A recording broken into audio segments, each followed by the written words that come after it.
you're all human. And as humans, I'm pretty sure you're going to listen to me for about 25 minutes, and I'm pretty sure you're not going to remember much of what I have to say. And you're probably only going to remember one thing, and that's because I'm going to remind you of it throughout the 25 minutes, but I'm going to tell you what it is right now. And the one thing is this: no matter what you're trying to innovate, no matter what you're trying to build, no matter what you're trying to improve, including your relationship at home, everything stands a greater chance of success if you put more effort and more energy into understanding the human. My question of Ronaldo at the beginning was about his belief, and I think my belief, that the success of Souk, technology had a lot to do with it. There's a lot of hard work, a lot of engineering went into building that business. But at the end of the day, the success of Souk, correct me if I'm wrong, was about his and his team's capacity to understand the truth of the human, the customer, and understand the truth of the human, the employee. And what's bizarre about our humanity is we ignore that, and we jump to the technology, we jump to building the thing, and that's why more often than not it ends in failure. So I want to start with a story. Last fall, September, my wife Kate and I live in downtown Boston on the East Coast of the United States. Went out to dinner. It was a Sunday night. Went out to dinner with 3 friends. And it was awkward from the get-go. 5 of us at dinner, people we know, but for whatever reason, it was awkward. There was silence. It was just a strange situation. So I do what I do when I hit a void. I stepped in.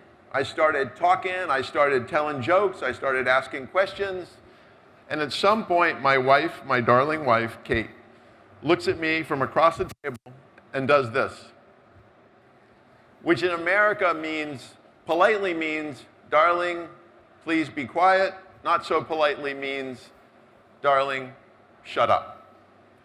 Whereupon I did what any grown man would do. I stopped speaking for approximately 90 minutes. I uttered not one more word for 90 minutes. Immature, I know, which made the entire evening even more awkward. We get to the end of dinner, we leave, we're walking home. At some point on the sidewalk, I turn to her and I say, "What was that all about?" And she turns to me and she says, "Darling, I love you, but sometimes your energy is too much. It's just too much. And sometimes verbosity, you just say so much, and sometimes your questions are incessant. They just go on. And I turn to her and I say, "Darling, I love you, and I have no issue with your issue about my energy. I really don't. And I have no issue with your issue about my verbosity. I really don't. But I do have issue with your issue around my questioning. Because I fundamentally believe that questioning is the root of all advancement, it's the root of all successful innovation, it's the root of all learning, fundamentally." And so the question that we need to ask today is, are we in fact asking the right questions? As innovators, as leaders, as startup founders, are we asking the right questions to ensure success, both for short-term gain and also for long-term societal impact? And I'm going to argue that we are not, and I have data to prove it. So here we go. 75% of all startups fail, and I think that number is underreported. 84% of digital transformations fail. There's actually an article that I'm going to reference later, Harvard Business Review article that says $1.3 trillion have been spent on digital transformation. I don't know how they calculated it. And $900 billion was a waste of money. 84% fails. And then the third stat, 95% of all corporate innovation fails. So this is the big companies with the big money and the big guns and the big brains, and somehow they can't find their way to success. So just sit with that for a second. Some other statistics. 25% of US college students are on some sort of psychotropic drug, which is for anxiety or depression. 1 in 4 kids in the United States is taking a pill for anxiety or depression. 40% of adult Americans are obese. I think that number is underreported based on observation.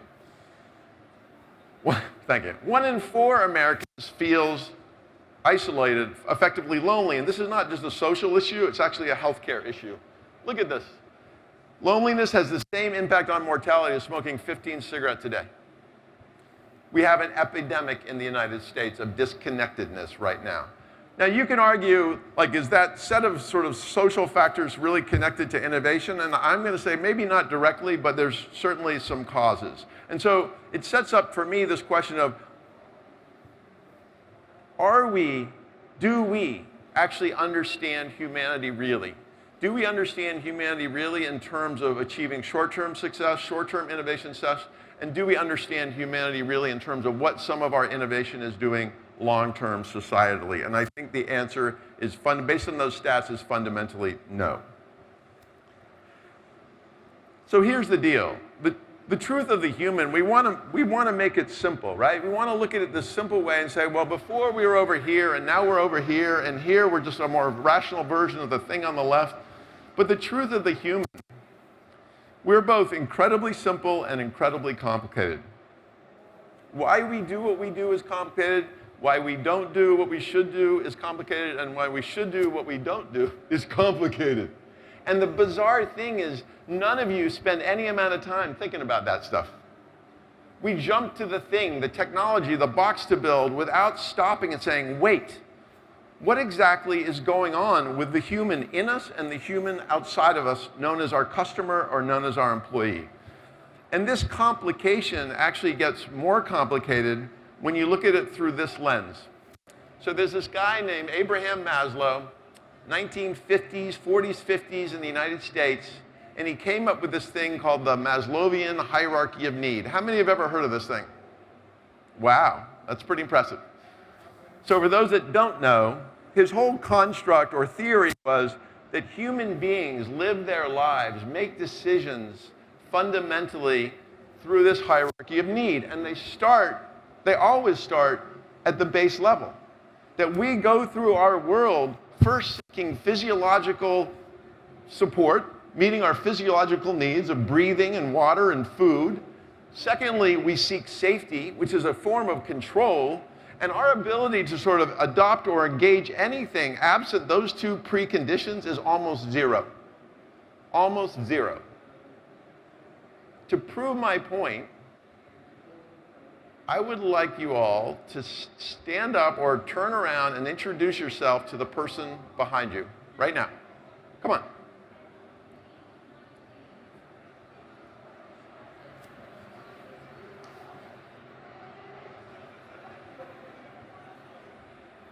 All right.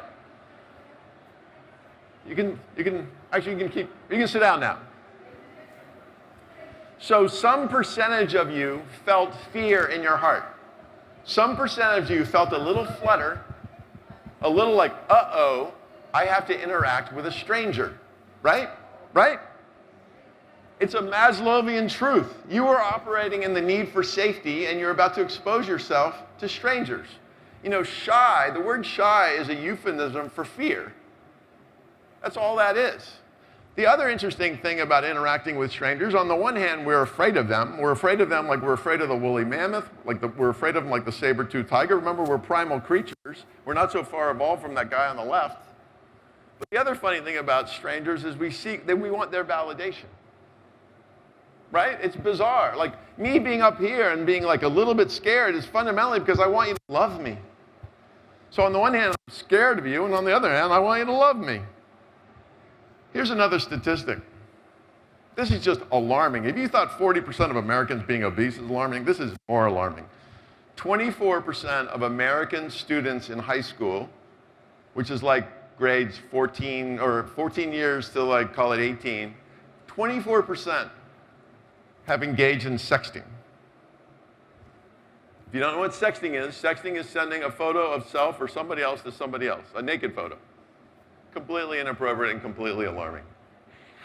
It all sets up for me this idea that the complexity of the human code is actually greater than the complexity of the technological code. If you want to write code that works, if you want to innovate in a way that works, where work is defined by the adoption by your customer of whatever it is you're building, you need to get really good at cracking the human code. And again, the funny thing is nobody in this room thinks that's their job. Nobody in the room spends any amount of time on that. And it's the opportunity, and also I'm going to argue the requirement. So this is my fundamental belief about innovation. And really should say the adoption of any successful innovation, because there's plenty of innovation that fails, remember the stats, requires the benefits to exceed the costs. And I know some percentage of you are thinking, well, duh.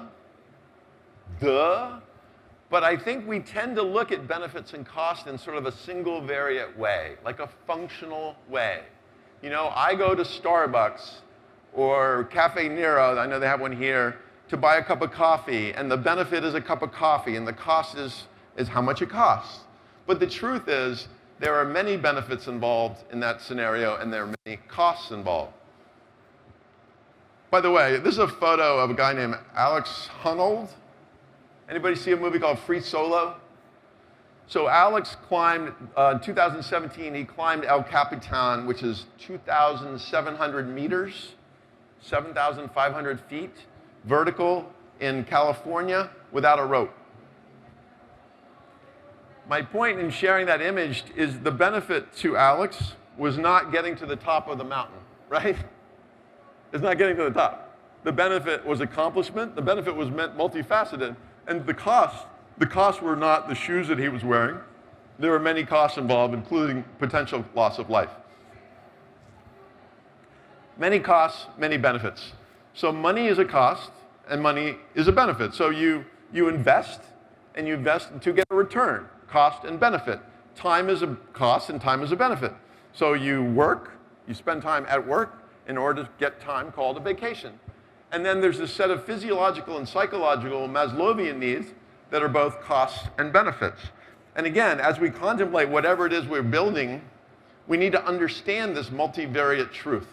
I think we tend to sort of bias towards money and function and time as the factors, when there's this whole other set of stuff, those physiological and psychological needs that are powerful.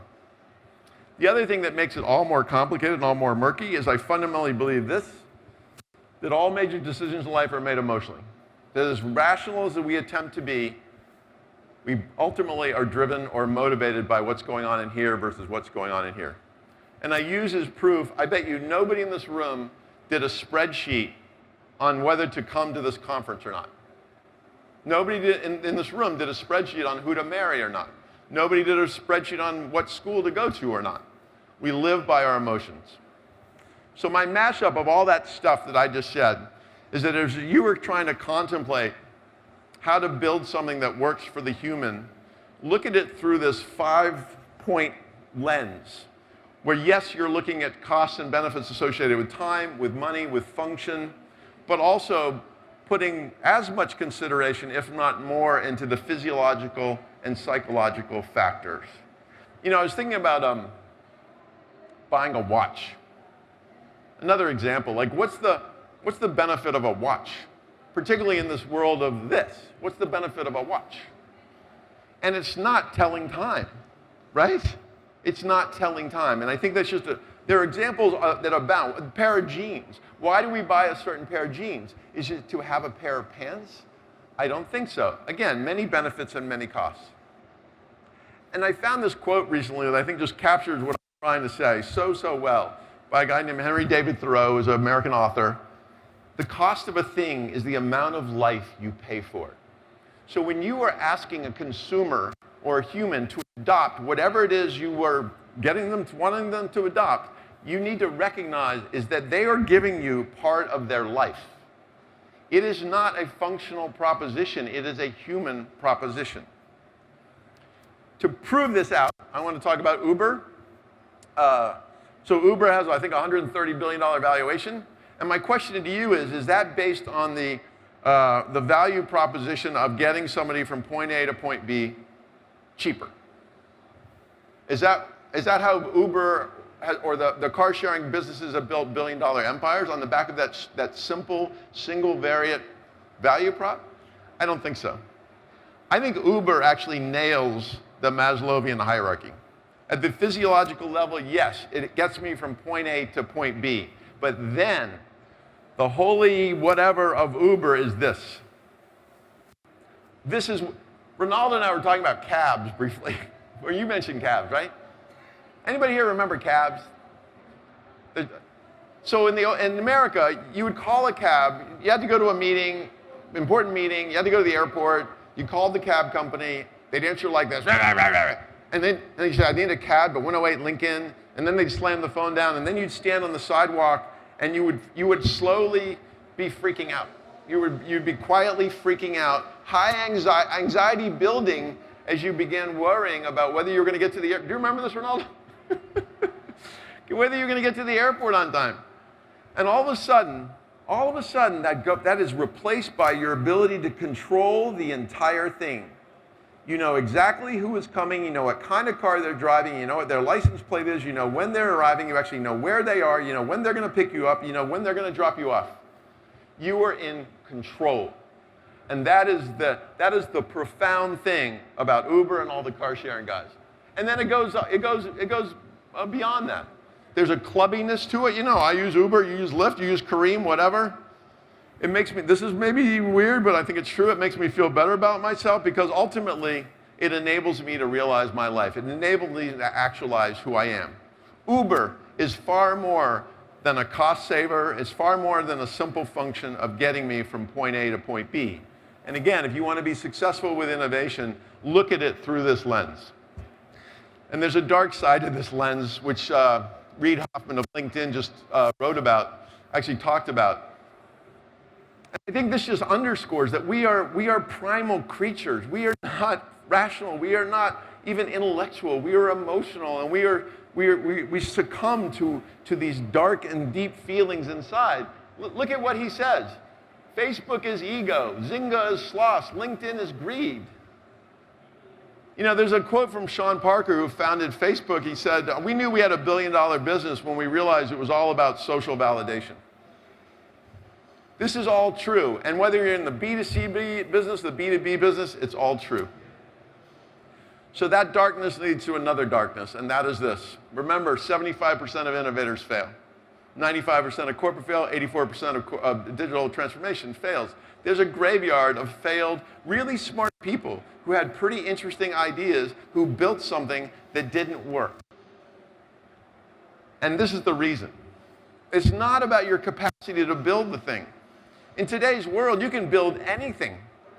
It's about your ability to affect adoption of the thing. And adoption means changing human behavior, which sets up why you all should become really, really good at understanding human behavior. Adoption. So adoption is a much bigger word than buying, subscribing, licensing, downloading. Adoption is to adopt. Back to the Henry David Thoreau quote, it's to take part of my life in exchange for what you're giving me. We are now commingled. Adoption. So let's go to the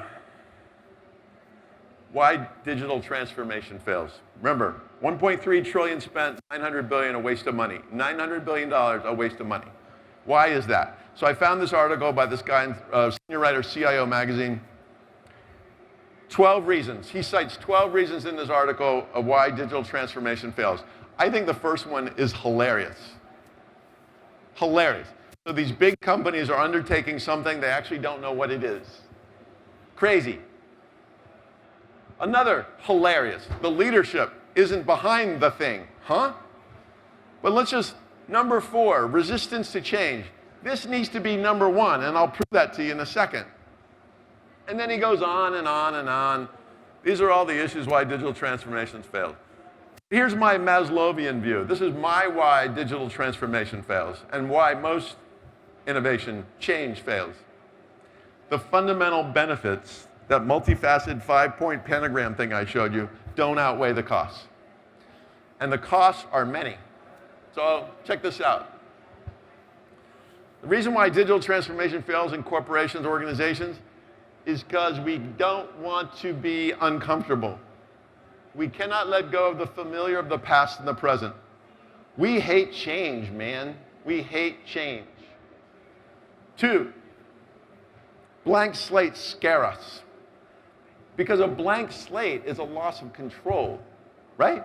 It's like, it's a blank slate. What if I can't fill out the slate? I don't want to expose myself. Oh my God, this is going to be terrible.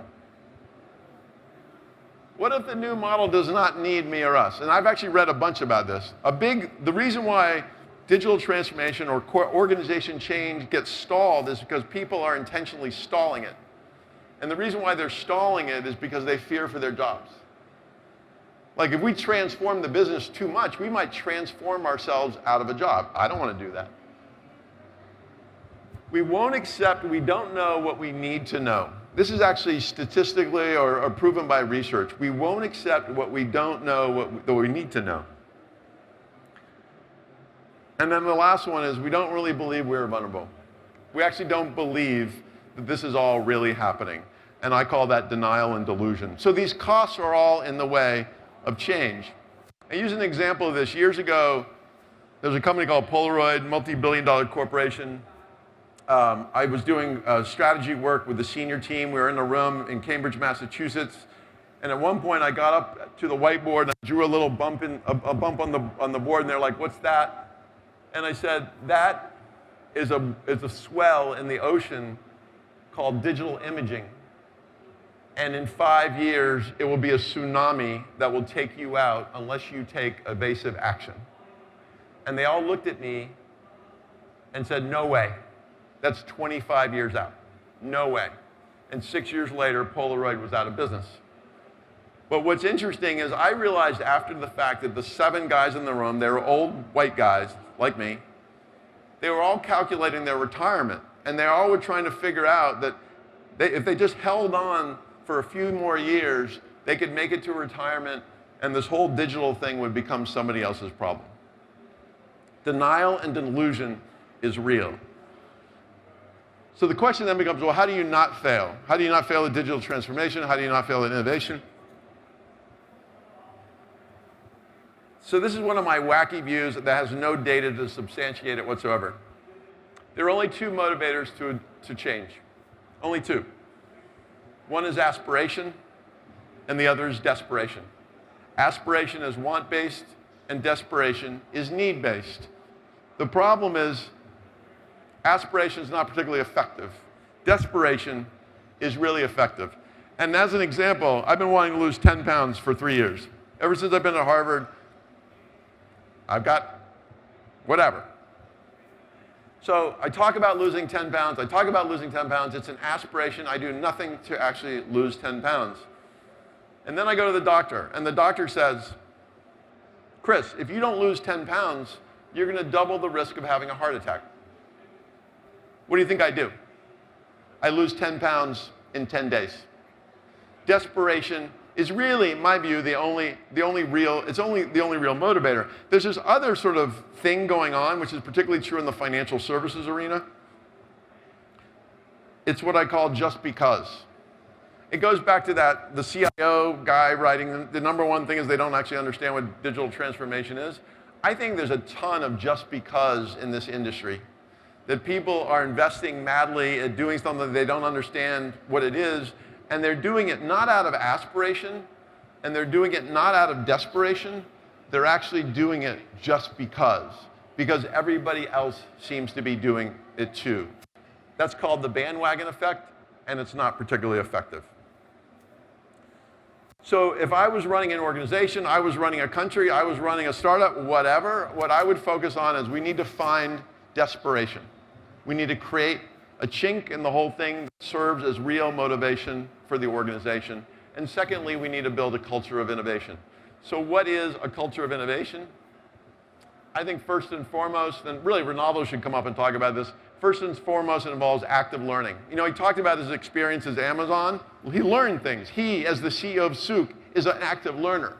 You need active learning, you need psychological safety, an environment where people feel free to step forward with their ideas and not be crushed. And you need this sort of funny balance of both collaboration and individual accountability. So I found this actually 2 days ago. Somebody sent me this link to this Harvard Business Review article. This basically, I think, validates everything I've been trying to say about digital transformation. It isn't about the technology. And these guys, it's worth reading for sure. But just read this statement with me. Digital transformation worked for these organizations because the leaders went back to the fundamentals. They focused on changing the mindset of its members, as well as the organizational culture and processes before they decide what digital tools to use and how to use them. What they envisioned to be the future of the organization drove the technology, not the other way around. But that's not the norm. The other way around is the norm. So, I just want to conclude with sort of looking at this question through another lens, and that is the unintended consequences of technology, of technological innovation. And the deal is this: the unintended consequences can kill us. So as innovators, we have a responsibility to connect to the human both to achieve short-term success, but we also have a responsibility to consider the downstream consequences to those humans. And if you know anything about the 737 MAX situation, fundamentally, I think it's a Maslowian tale where Boeing, in its competition with Airbus, cut corners in its quest to outdo Airbus with its plane. And in cutting corners, they made a decision to push the technology to a point where, just to the point where it didn't need simulator training, where the pilots didn't need simulator training because that would take a lot of time and a lot of money. And so fundamentally, they pushed it to a point and they launched an innovative new technology in plane, and the people piloting the plane didn't actually know how to handle the plane. Unintended consequences can kill us. I spoke a year ago, a conference at Harvard with Ash Carter, Secretary of Defense for Obama. And he said this: the pace of technological change cannot be slowed, but it can and must be steered. And the crazy thing about technological change is nobody's steering it. We're all doing it, we're all pondering it. I'm thinking about robotics, we're all like talking about it, but is anybody being mindful about the ethical and moral consequences of this stuff, really? And then he said this: we need to match technological innovation with ethical innovation. I went to business school. During my time at business school, I had 2 marketing classes, multiple hours spent learning how to market. I had 1 ethics class, 45 minutes. In the United States today, if you walked up to the average citizen and said, "What are ethics?" they couldn't answer the question. It is a problem. So I apologize if I offend anybody. In being in this financial services space, and specifically the fintech space, I've read all about the underbanked, and it's a lovely idea that through blockchain, whatever, somehow, some way, the 2 billion people in the world that don't have access to financial resources all of a sudden will. Financial inclusion, economic equality, I'm a fan. The thing that scares me is that none of the articles I read mention financial literacy. Not one. So do you know what happens when you put something like a credit instrument in the hands of somebody that doesn't understand credit? The subprime mortgage collapse that almost took the world down in 2008. We have a responsibility to teach as we seek to implement new technologies. And this is like my little stump speech, but I fundamentally believe the scariest thing about the world today is that technology is outpacing humanity, and that our societies are not doing enough to help humanity keep up. That the mechanisms that exist today to help adult learners learn to stay ahead of the curve of technology are insufficient. And I also believe that it is not up to our formal education system to solve that problem. I think it's up to society to solve the problem. Banks and libraries and governments and corporations have a responsibility to help teach the people so that they can survive, not just thrive, survive into the future. The good news in all this is I am not alone. There's a movement out there that is happening. I was reading the New York Times last Sunday review section, which is my favorite section. 80% of the articles, 30 articles, 80% had to do with what I've been talking about. Basically, the importance of balancing our push to new technologies with the importance of bringing the human into the center of the equation. Things like this are being written. Tim Cook last spring gave a talk at the European Union Conference on Data Privacy and Ethics, and he said this: our responsibility is to infuse technologies we make with the humanity that makes us. And again, the thing I beseech you all is leave the room today owning that. It's not somebody else's job to hold our humanity near and dear and make sure that what we are doing is considered of humanity both today and tomorrow. It is our job. And sort of the last piece of this, so there's this wacky guy named Sir John Glubb, 1920s, professor at Oxford, I think, and he studied empires. And he basically determined that every empire since the Assyrian Empire, the Mongols, the whatever, followed the same up and down. They start out the age of pioneers, they conquer the age of conquest, they start stabilizing the age of commerce, start achieving affluence, that's when the 1% appear, and then they start losing touch with their humanity. They start belly button gazing. They start thinking they've got it all figured out. And the minute they start losing that human connection is the beginning of the end. And that's when you see this intellectualism and you see ultimately decadence. And then I added the seventh stage, the age of decline. I believe this up and down applies to empires. I believe it applies to corporations, and I could argue it even applies to human beings. And the point is, if you want to avoid the down and only enjoy the up, country or company, the number one thing to do is to focus on the human. I also believe this. Every innovation, every interaction, every experience is made better when you look at it through the eyes of the other person. Eyes of the other person, heart of the other person, head of the other person, soul of the other person, spirit of the other person. And again, we don't do this because it's weird, it's uncomfortable. We actually don't even do this at home. How many of you have argued with your significant other in the last 60 days? Come on, own it up. You're all liars. The reason why we argue is because we're not taking time to actually think about what it might be like to be the other person. We our ego, right? Back to Maslow, our ego needs to prove our point. Our ego needs to win. And if you want to win, the irony is to push the ego aside and actually consider what it's like to be the other human being.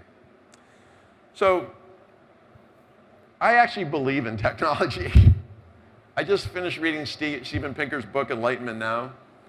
And technology has had a profound impact on millions and millions of people. The world, arguably the world is far better off today than it was, not arguably, definitely, than it was even 20 years ago.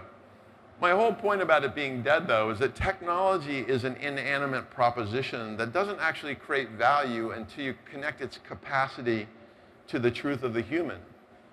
So that's the task, connecting to the truth of the human. And the last question actually isn't a question, it's a request.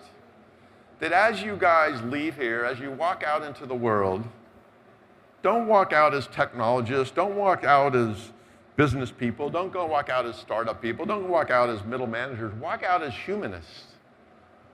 Walk out with a commitment to try to understand the truth of the human and to innovate for the human and to support the human in ways that both benefit them in the short term and in the long term. Thank you very much.